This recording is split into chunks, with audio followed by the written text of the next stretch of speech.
Hello दोस्तों, welcome back to back benchers. मैं हूं रितेश और हम पढ़ रहे थे रीजनिंग में जो हम पढ़ रहे थे टॉपिक उसका नाम था एनालॉजी। ठीक है ना।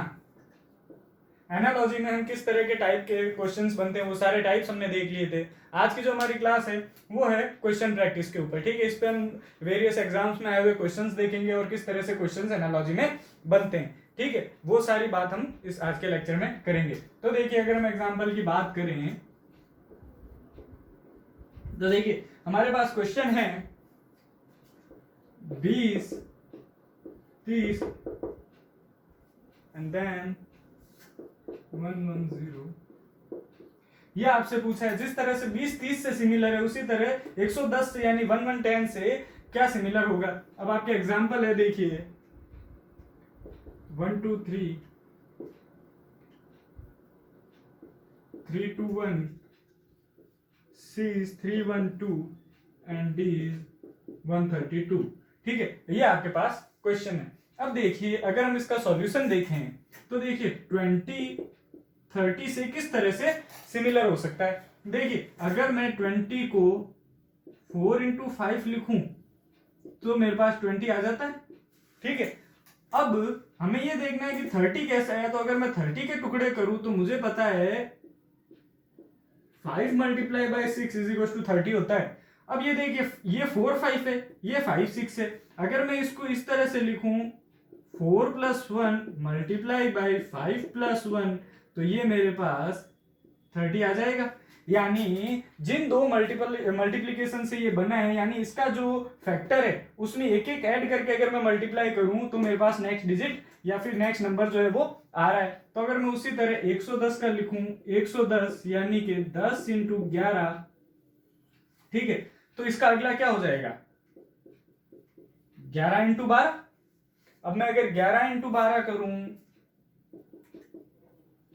तो देखिए 132 जो है वो हमारा आंसर आता है और वो हमारे पास ऑप्शन में भी अवेलेबल है। इसका मतलब हमारा ये जो पैटर्न है, ये जो हमने सिमिलैरिटी देखी, ये एक तरह से बिल्कुल सही सिमिलैरिटी है। ठीक है, 110 को हम लिख सकते हैं 10 × 11 और जिस तरह से उसके बाद एक एक ऐड करने के बाद मल्टीप्लीकेशन है उसी तरह से 10 × 11 के बाद 11 × 12 करेंगे तो हमारे पास आंसर आ जाएगा। देखिए इसको करने का एक तरीका और भी था, इसका एक पैटर्न और भी था।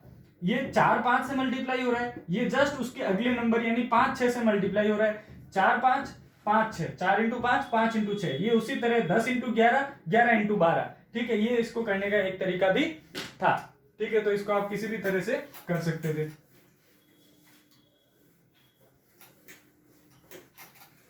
चलिए अगला क्वेश्चन देखिए। अगला क्वेश्चन है आपके पास 176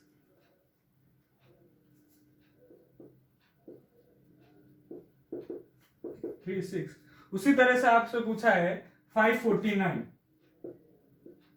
देखिए आपके ऑप्शंस हैं इसमें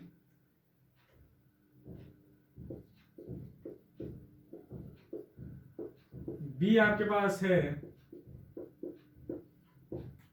सी आपके पास है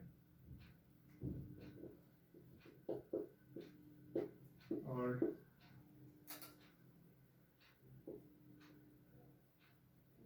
जो डी आपके पास है वो है नन। ठीक है, अब देखिए अगर मैं देखूं 176 14936 से किस तरह से सिमिलर है, यानी कि इन दोनों के बीच में किस तरह का रिलेशन है। अगर मैं वो देखूं तो देखिए ये हमारा 176 और ये सिमिलरिटी दी हुई है 14936। ठीक है, अब इसको मैं ध्यान से देखूं तो इसमें देखिए ये 1 इसका स्क्वायर, ये 1, ये 49, ये 49 7 का स्क्वायर एंड ये 36 6 का स्क्वायर। इसका मतलब ये जो भी डिजिट्स दिए हुए हैं इनके स्क्वायर्स दिए हुए हैं। तो अगर मैं 5 की बात करूं तो हो जाएंगे 25, 4 हो जाएगा 16, 9 का हो जाएगा 81, यानी कि 2516 और 81, 2516 81 बी हो जाएगा हमारा इसका आंसर। ठीक है,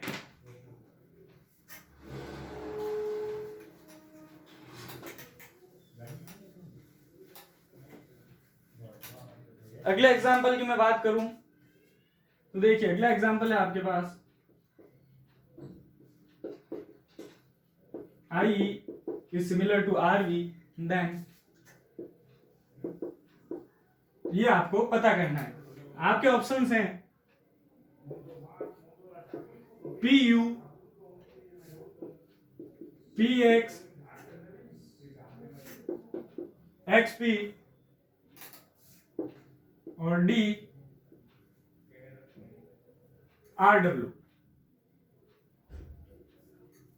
अब देखिए अगर हम इनकी सिमिलैरिटी देखें कि आई आर बी से किस तरह से सिमिलर है, तो देखिए अगर मैं आई की बात करूं तो इसका जो इनवर्स लेटर है यानी इसका जो ऑपोजिट लेटर है वो है आर। आई आर एक पेयर बन गया। अगर मैं ई वी की बात करूं तो ये भी देखिए आपस में ऑपोजिट लेटर है, यानी इस कॉम्बिनेशन से इनके ऑपोजिट लेटर्स का कॉम्बिनेशन आगे बनाया गया, ये इनके बीच में सिमिलैरिटी है। उसी तरह से अगर मैं के की बात करूं तो के का ऑपोजिट हो जाता है पी, और सी की बात करूं तो सी का ऑपोजिट हो जाता है एक्स। तो इसका आंसर हो जाएगा पी एक्स। ये दोनों ऑपोजिट लेटर्स की इसमें सिमिलैरिटी थी। देखिए और क्वेश्चन करते हैं। जो हमारे पास नेक्स्ट क्वेश्चन है वो है ए जी जे डी के ओ एस। आपसे पूछा गया है एस टी डी किस तरह से सिमिलर होगा। ठीक है, जिस तरह से ए जी जे डी के ओ से सिमिलर है उसी तरह आपको एस टी डी किससे सिमिलर होगा वो पता करना है। देखिए हमने जो पिछला क्वेश्चन किया उसमें भी हमें साफ पता चल गया अल्फाबेट्स देख के ही कि ऑपोजिट लेटर्स है। इसमें भी हमें अल्फाबेट्स की जरूरत पड़ेगी, तो इसलिए मैंने आपको पहले भी कहा था ये जो अल्फाबेट्स लिखने का तरीका है ये हमें एग्जाम में जाते ही लिख लेना है। तो सबसे पहले वही हम इनकी काउंटिंग कर देंगे। ए की बात करूं तो नंबर 1, जी की बात करूं तो नंबर 7 और जे की बात करूं तो नंबर 10, बी 4 पर, के 11 पर और वो आता है 15 पर। अब देखिए इनमें सिमिलैरिटी की बात करें अगर हम तो देखिए ए और डी में जो डिफरेंस है वो है +3 का, जी और के में जो डिफरेंस है वो है +4 का और जे और ओ के अंदर डिफरेंस है +5 का। यानी कॉन्जिक्यूटिव नंबर्स का इसके अंदर डिफरेंस है 3, 4, 5, ये इंक्रीजिंग नंबर्स का इसमें डिफरेंस है। तो देखिए इसी प्रकार से एस आता है 19, टी आता है 20 और डी आता है 4। इसमें जो डिफरेंस होगा वो होगा +3 का, यानी अगर 19 में मैं 3 जोड़ूं तो 22, यानी कि मेरे पास पहला लेटर आ जाएगा बी। इसमें होगा +4 का, यानी 20 + 4 24, वो हो जाएगा एक्स। और डी में होगा +5 का, यानी 4 + 5 = 9, जो कि हो जाएगा आई। तो वी एक्स आई इसी तरह से हो जाएगा हमारा आंसर। ठीक है, कॉन्जिक्यूटिव इंक्रीजिंग नंबर्स का इसमें डिफरेंस था, पहले में 3 का, दूसरे में +4, तीसरे में +5, इसी तरह से +3, +4, +5 का डिफरेंस इसमें भी होगा। ठीक है, इस तरह से हम इनके सिमिलरिटी क्वेश्चंस को सॉल्व करते हैं। और क्वेश्चन करते हैं। देखिए आपके पास है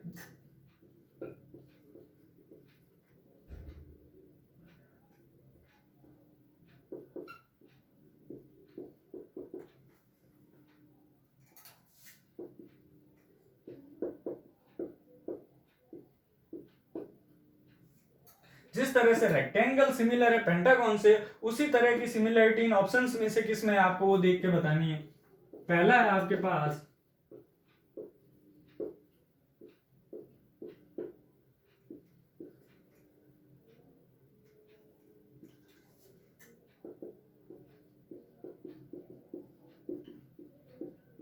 ट्रायंगल रेक्टेंगल, बी है आपके पास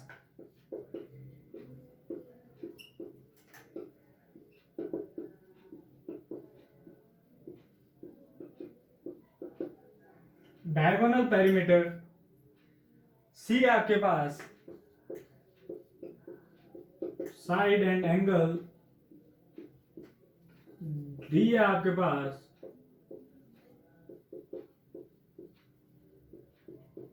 ऑल ऑफ द अबव।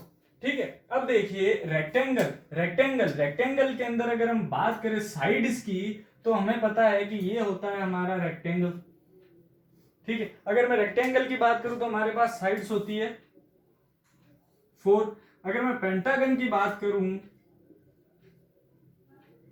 तो इसमें साइड्स होती है 5, यानी सबसे पहले जो फिगर है उसमें 4 साइड्स है, उसके बाद जो फिगर है उसमें 5 साइड्स है। तो उसी तरह का रिलेशन, यानी एक बढ़ते हुए फिगर का एक साइड बढ़ते हुए फिगर का रिलेशन है। तो देखिए अगर मैं ट्रायंगल की बात करूं तो उसमें होती है साइड 3, पेंटागन की बात करूं मैं तो उसकी रेक्टेंगल की बात करूं तो उसमें साइड्स होती है 4। अब देखिए ये हमारे पास सिमिलरिटी बैठ रही है, लेकिन हमें पता है कि इसके अंदर एक ऑप्शन और है, ऑल ऑफ द अबव। क्या इस तरह की सिमिलरिटी किसी और ऑप्शंस में भी है, बाकी के दो में भी है? अगर मैं डायगोनल की बात करूं और पेरीमीटर की बात करूं तो इसमें किसी भी तरह की इस प्रकार की सिमिलरिटी नहीं है, क्योंकि हमें पता है डायगोनल यानी ये होता है और पेरीमीटर होता है ये इसका जो बाहर का जो पेरीमीटर का एरिया है ये वाला, ठीक है। तो ये सिमिलरिटी इसमें नहीं है, और साइड्स और एंगल में तो इस तरह की कोई भी सिमिलरिटी नहीं है। तो इसके अंदर जो आंसर हो जाएगा वो हो जाएगा triangle is similar to rectangle, ठीक है। जिस तरह से रेक्टेंगल पेंटागन से सिमिलर है उसी तरह से।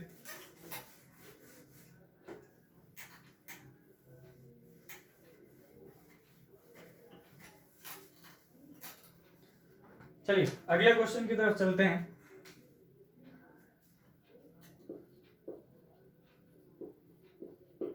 सिमर जिस तरह से रिलेटेड है बॉयल से, उसी तरह का पेयर हमें ढूंढना है जिस तरह से हमने पिछले क्वेश्चन में किया था। आपके पास पहला ऑप्शन है ग्लाइड, ड्रिफ्ट, बी है आपके पास गैम्बल प्ले,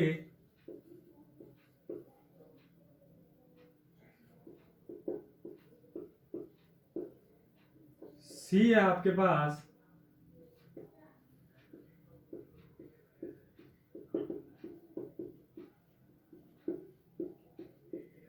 डाउनपोर, और डी है आपके पास वापस से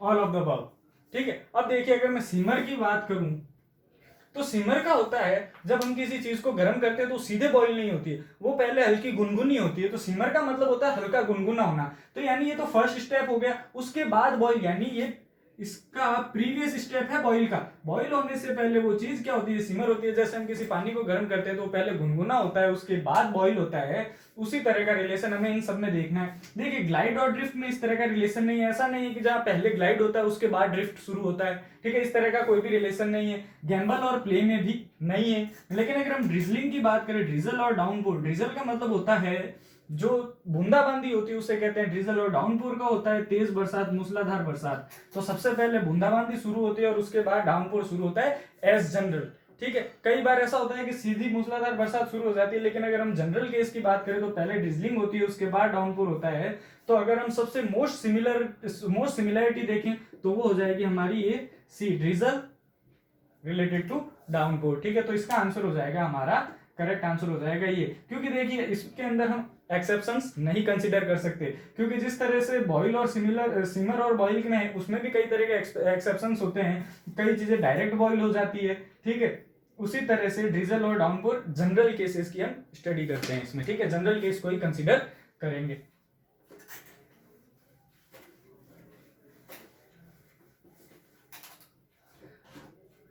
चलिए अगले क्वेश्चन की हम बात करते हैं। Growth is related to death. तो आपसे पूछा गया है इंक्रीज किससे रिलेटेड होगा। आपके ऑप्शंस हैं इज, बी डिक्रीज,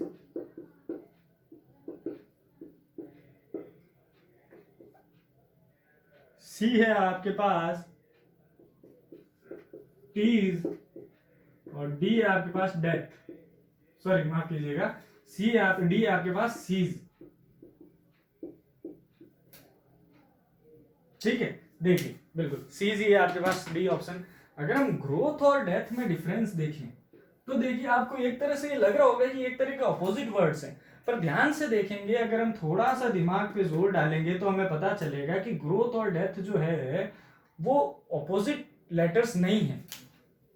ग्रोथ का मतलब होता है किसी भी चीज में ग्रोथ होना। अगर ऑपोजिट लेटर होता तो डिक्रीज होना चाहिए था, भाई एक साइड ग्रोथ हो रहा है तो दूसरी साइड कुछ लॉस होना चाहिए, कुछ नुकसान होना चाहिए, कुछ कमी होना चाहिए, इस तरह का वर्ड यहाँ पर होना चाहिए था। लेकिन यहाँ पर तो है डेथ, यानी ग्रोथ पूरी तरह से रुक जाना, खत्म हो जाना, मर जाना। एक ग्रोथ यानी बढ़ना, डेथ यानी पूरी तरह से मर जाना, खत्म हो जाना, वो ग्रोथ पूरी तरह से खत्म हो जाना। ठीक है, ये ऑपोजिट नहीं है। ऑपोजिट होता तो इंक्रीज का जिस तरह से डिक्रीज होता है उस तरह से ग्रोथ यानी बढ़ रहा है इसमें, तो ऑपोजिट होता उसका किसी चीज में कमी, उसमें कमी नहीं हो रही है, उसको पूरी तरह से रोक रहा है, बंद कर रहा है डेथ। अगर तो इस तरह का इसमें रिलेशन है। उसी तरह का सेम रिलेशन हमें इंक्रीज में ढूंढना है। इंक्रीज का ईज तो देखिए हो ही नहीं सकता, ईज भी हो ही नहीं सकता। अब देखिए हमें कंफ्यूजन है डिक्रीज और सीज में। डिक्रीज तो इसका डायरेक्ट जस्ट ऑपोजिट हो जाता है। इंक्रीज यानी बढ़ना, डिक्रीज यानी गिरना या घटना। ठीक है, तो इंक्रीज और डिक्रीज तो डायरेक्ट ऑपोजिट, जबकि यहां पर हमें डायरेक्ट ऑपोजिट नहीं पूछा गया है। तो यहां पर होगा इसका आंसर सीज। सीज यानी पूरी तरह से बंद हो जाना। उसमें सेम है ये वर्ड और ये वर्ड एक तरह से सिमिलर है, ग्रोथ होना या फिर इंक्रीज करना। ठीक है, तो देखिए सीज वर्ड इसके लिए एकदम परफेक्ट होगा, क्योंकि सीज का मतलब क्या होता है, किसी भी चीज को सीज कर देना, यानी उसको पूरी तरह से बंद कर देना, बढ़ती हुई चीज को पूरी तरह से बंद कर देना हो गया सीज। यही रिलेशन सेम इसमें भी दिया हुआ है। ग्रोथ यानी भी किसी चीज में डेवलप होना, किसी चीज का बढ़ना, और डेथ यानी उस चीज का वहीं पर रुक जाना। ठीक है, ये रिलेशन, इसमें इंक्रीज को पूरी तरह से रोक देना हो जाता है सीज। ठीक है, इस तरह के क्वेश्चन भी हमें एग्जाम में दिखते हैं जहां पर आपको मोस्ट अप्रोप्रिएट ऑप्शन सेलेक्ट करना होता है।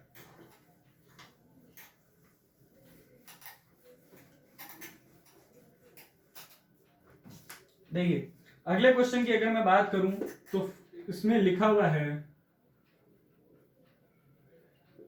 फर्नीचर इज रिलेटेड टू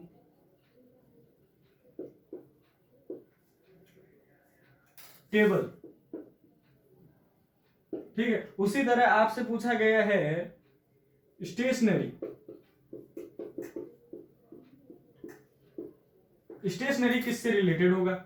आपके ऑप्शन में ए है स्टोर, बी है आपके पास चेयर, सी है आपके पास ऑफिस, और डी है आपके पास पेंसिल। देखिए furniture is related to table. अब देखिए इसका मतलब क्या है, ये क्या कहना चाह रहा है, टेबल एक तरह का फर्नीचर है। जब हम फर्नीचर की बात करते हैं तो उसमें टेबल को कंसीडर करते हैं। ठीक है, तो उसी तरह स्टेशनरी की बात करें तो क्या स्टोर को हम स्टेशनरी में कंसीडर करते हैं? नहीं। चेयर को हम स्टेशनरी में कंसीडर करते हैं? नहीं, क्योंकि चेयर खुद फर्नीचर है एक तरह का। ठीक है, ऑफिस को हम स्टेशनरी में कंसीडर करते हैं? नहीं, लेकिन पेंसिल को हम स्टेशनरी में कंसीडर कर सकते हैं। तो ये हो जाएगा इसका आंसर। जिस तरह से टेबल एक तरह का फर्नीचर है, उसी तरह से पेंसिल एक तरह की क्या है, स्टेशनरी आइटम है। ठीक है, इस तरह से इसको सॉल्व करेंगे हम। अगर आपको कोई दिक्कत आ रही है, कोई चीज नहीं समझ आ रही है, तो आप कमेंट में भी पूछ सकते हैं, या फिर हमारा जो टेलीग्राम ग्रुप है आप वहां पर ज्वाइन हो सकते हैं और वहां पर अपना हर तरह का डाउट पूछ सकते हैं। ठीक है, चलिए अगला क्वेश्चन है हमारे पास TZW रिलेटेड टू 28। आपसे पूछा गया है QYS। ठीक है, अब देखिए नंबरिंग कर देते हैं। T है 20, Z है 26, W की मैं बात करूं तो 20, माफ कीजिए 23। अब देखिए इन सब नंबर से क्या आप 28 लेके आ सकते हैं? 28 बन रहे हैं, इनको ना तो ऐड करने पर बन रहे हैं, ना सब्ट्रैक्ट करने पर बन रहे हैं, ना ही मल्टीप्लाई करने पर बन रहे हैं 28। तो अब हमें कुछ और सोचना होगा। तो अगर हम कुछ और सोचने के लिए, मैं अगर इसको ऑपोजिट देखूं तो T का ऑपोजिट हो गया 7, Z का हो गया 1, W की अगर मैं बात करूं तो हो गया 4। अब क्या इससे मैं 28 बना सकता हूं? ऐड करने पर तो 12 ही होते हैं। अगर मैं इनको मल्टीप्लाई करूं तो मेरे पास 28 आ रहा है। तो मुझे पता चल गया कि 7 into 1 into 4 is equal to 28, यानी इनके ऑपोजिट लेटर्स का क्या दिया गया है? मल्टीप्लीकेशन दिया गया है। तो वही इसमें यहां पर भी होगा। अगर मैं Q की बात करूं तो इसका ऑपोजिट है 10, Y की बात करूं तो इसका ऑपोजिट है 2, S की बात करूं तो इसका ऑपोजिट है 8, यानी 160 हो जाएगा इसका करेक्ट आंसर। ठीक है, ये है ऑपोजिट का भी मल्टीप्लीकेशन।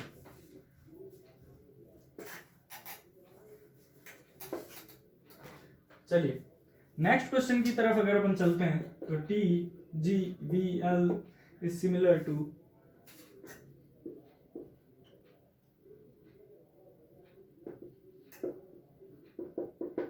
तो उसी तरह से आपसे पूछा गया है जीपीए किस तरह से रिलेटेड होगा। ठीक है, देखिए मैं ऑप्शन आपको इन क्वेश्चंस में इसलिए नहीं दे रहा हूं क्योंकि हमें जरूरत ही नहीं है, हमें इस तरह के क्वेश्चंस में ऑप्शंस को देखने की जरूरत ही नहीं है, हमें डायरेक्ट आंसर निकालना है। अब देखिए अगर मैं टी की बात करूं तो सबसे पहले वही नंबरिंग लिख देंगे, ये 20, जी आता है 7 पर, वी की अगर मैं बात करूं तो 22 एंड एल की अगर मैं बात करूं तो 12। अब देखिए क्या इस तरह इससे ये डिजिट बन रहा है?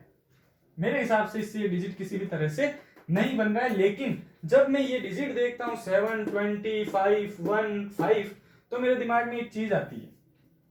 वो क्या चीज आती है कि मैंने जब यहाँ पर टी के लिए 20 देखा तो मुझे साथ में दिखा कि इसका ऑपोजिट लेटर 7 भी है और वो यहाँ पर मौजूद है, यानी टी के लिए इसका ऑपोजिट लेटर लिया हुआ है 7। जी की बात करूं तो इसका ऑपोजिट वापस 20, ये आपस में ऑपोजिट है तो ये भी इसका ऑपोजिट हो गया।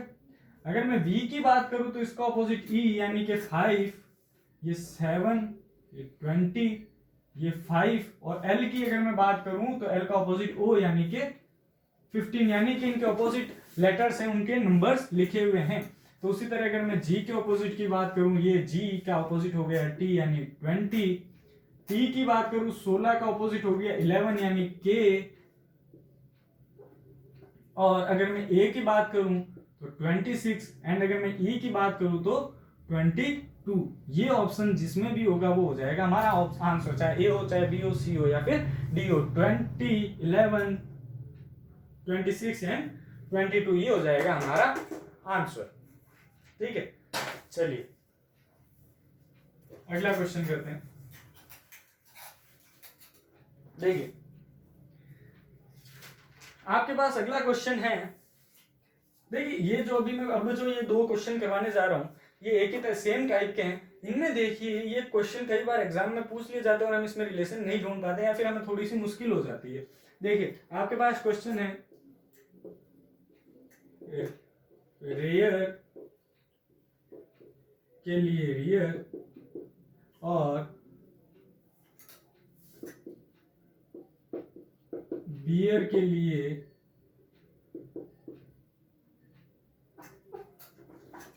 देखिए कुछ इस तरह से आपके पास रिलेशन दिया हुआ है। रेयर को इन्होंने लिखा है रियर, बेयर को इन्होंने लिखा है बियर एंड डेयर के लिए पूछा है। तो अगर मैं एक चीज देखूं इसके अंदर तो वैसे तो ये वर्ड्स की हेराफेरी है, इसको यहां भेज दिया आपस में वाइस वर्सा और इसको कर दिया लास्ट। ठीक है, इसमें भी सेम इन दोनों को आपस में इंटरचेंज कर दिया और आर को लास्ट में कर दिया। तो वही चीज हम इसमें भी देखेंगे, इन दोनों को आपस में इंटरचेंज कर देंगे और इसको लास्ट में कर देंगे तो ये हो जाएगा हमारे पास DEAR।